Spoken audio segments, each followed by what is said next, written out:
மிக துல்லியமாக கணிக்கப்பட்ட உங்களுடைய ராசி பலன்களை உடனுக்குடன் தெரிந்து கொள்ள நம்ம தமிழ் ஹாரோஸ்கோப் சேனலை சப்ஸ்கிரைப் பண்ணிக்கோங்க. மறக்காமல் பக்கத்தில் இருக்கிற பெல் பட்டனை டச் பண்ணி ஆல் அப்படின்ற ஆப்ஷன் வரும், அதை அழுத்திக்கோங்க. அப்போ தான் நம்ம போடுற வீடியோக்கள் உங்களுக்கு வந்து கொண்டே இருக்கும். சிம்மம் மற்றும் கன்னி ராசி இதில் பிறந்த பெண்களாகிய உங்களுடைய வாழ்க்கையில் எப்போ என்ன நடக்கப் போகின்றது? சனி பகவான், குரு பகவான், ராகு கேது பகவான்களுடைய நிலை மாற்றம் அமைப்பு, மிக மிக முக்கியமாக கிரக நிலை கிரக மாற்றம், இதை பொறுத்து உங்களுடைய வாழ்க்கையில் எப்போ என்ன நடக்கும், எந்த மாதிரியான ஒரு வாழ்க்கையை வாழ போகிறீங்க, எதை செய்யணும் செய்யக்கூடாது அப்படின்ட்டு உங்களின் ஒட்டுமொத்த வாழ்க்கை ரகசியத்தை தெளிவாக துல்லியமாக பார்க்க போகிறோம். அதனால் கடைசி வர பாருங்கள், அப்போ தான் உங்களுக்கு எல்லாமே சிறப்பாக புரியும்.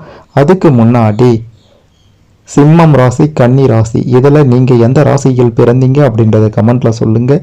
பெரிய அதிர்ஷ்டம் காத்திருக்கு. மறக்காமல் இந்த வீடியோவை லைக் பண்ணுங்க, அப்போதான் அது என்ன அப்படின்றது உங்களுக்கு தெரிய வரும்.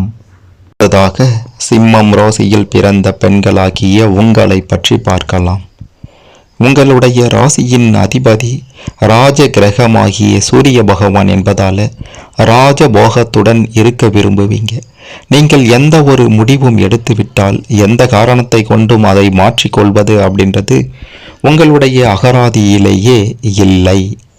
சிந்தனை, சொல், செயல் என்று அனைத்திலும் வேகம் காட்டும் நீங்கள் அதற்கான பலனையும் உடனே எதிர்பார்ப்பீங்க. பின்னால் இருந்து குறை கூறுவதும் உடன் இருந்தே துரோகம் செய்வதும் உங்களுக்கு பிடிக்கவே பிடிக்காது. உணவு விஷயத்தை பொறுத்தவரை சூடாகவும் சுவையாகவும் இருக்க வேண்டும் என்று விரும்புவீங்க. உங்களுடைய ராசிக்கு 2ஆம் இடமான தனம், குடும்பம், வாக்கு ஸ்தானத்துக்கு அதிபதியாக புதன் பகவான் வருவதால பணத்துக்கு பெருசா குறைவு இருக்காது என்றே சொல்ல வேண்டும். ஆனால் கையில் தங்காதபடி செலவுகள் தொடர்ந்து கொண்டே இருக்கும். புதன் பகவான் பேச்சுக்கு அதிபதி என்பதால் யோசித்த அந்த கணமே பளிச்சின்னு எந்த ஒரு விஷயத்தையும் பேசக்கூடியவர்களாக இருப்பவர்கள்தான் சிம்மம் ராசியில் பிறந்த பெண்களாகிய நீங்கள்.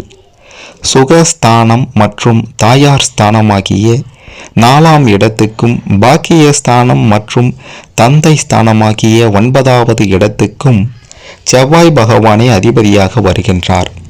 இதன் காரணமாக சூரியனும் செவ்வாயும் நட்பு கிரகங்கள் அப்படின்றதுனால பெற்றோர்கள் பாராட்டும்படி நடந்து கொள்வீங்க. அவர்களுடைய அன்பும் ஆதரவும் உங்களுக்கு நிச்சயம் உண்டு. 5ஆம் இடமான பூர்வ புண்ணிய ஸ்தானத்துக்கும் ஆயுள் ஸ்தானமாகிய 8ஆம் இடத்துக்கும் குரு பகவான் அதிபதியாக இருப்பதால நல்ல குணங்களுடன் கூடிய பிள்ளைகள் உங்களுக்கு நிச்சயம் பிறப்பாங்க. 6 மற்றும் 7வது இடத்துக்கு அதிபதியாக சனி பகவான் வருவதால உங்களுடைய வாழ்க்கை துணை திறமை மிக்கவராக இருப்பார்.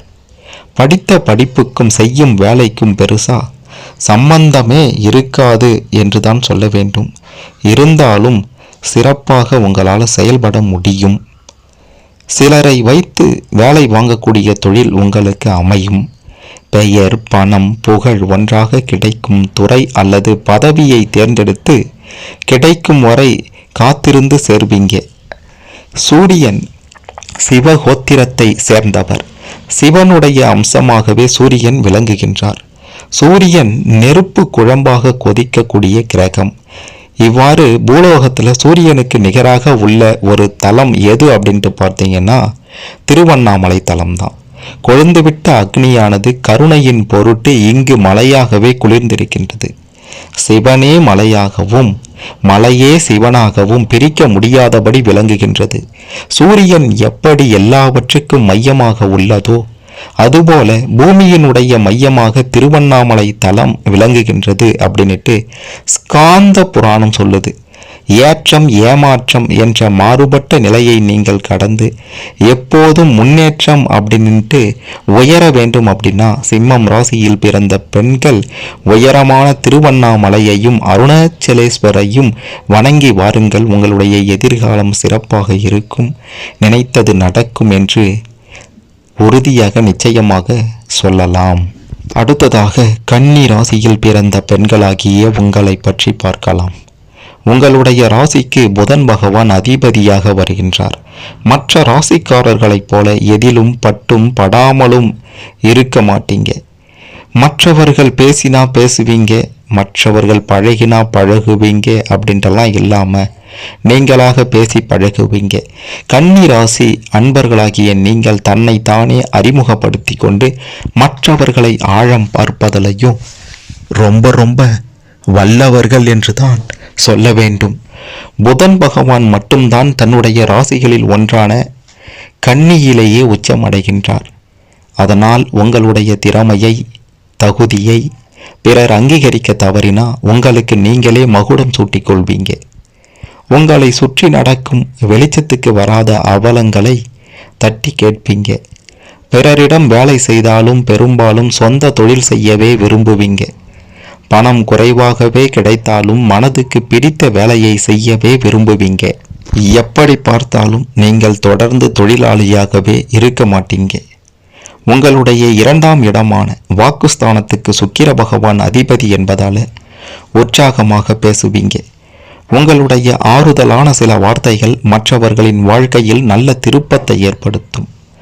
11ஆம் இடமான லாபஸ்தானத்துக்கு சந்திரன் அதிபதியாக வருவதால உங்களின் அறிவு திறமையை பயன்படுத்தி அதிக லாபம் சம்பாதிப்பீங்க.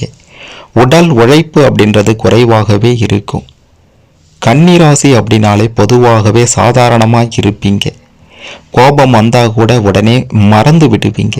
அதனால் சில நட்புகளை இழக்கவும் நேரிடலாம். அதாவது கோபம் வந்தால் உடனே மறந்துறதாலையும் சில நட்புகளை இழக்க நேரிடலாம்.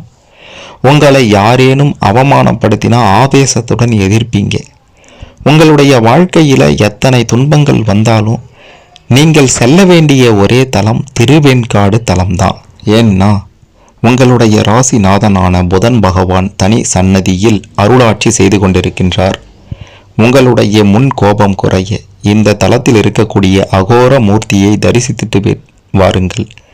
புதன் பகவானுக்கு வித்யா பலத்தையும் ஞான பலத்தையும் அருளும் தாயான பிரம்ம வித்யாம்பிகை என்ற திருப்பெயரில் விளங்கும் அம்பாளை வணங்கி வாருங்கள். அகிலத்தையே அசைக்கும் ஈசனான இத்தலத்துக்கு தலைவனான ஸ்வேதாரண்யேஸ்வரரை எப்போதும் சித்தத்தில் நிறுத்துங்கள். வெற்றி எப்போதும் உங்கள் பக்கம்தான். இந்த தலம் சீர்காழியிலிருந்து 15 கிலோமீட்டர் தொலைவில் இருக்கின்றது.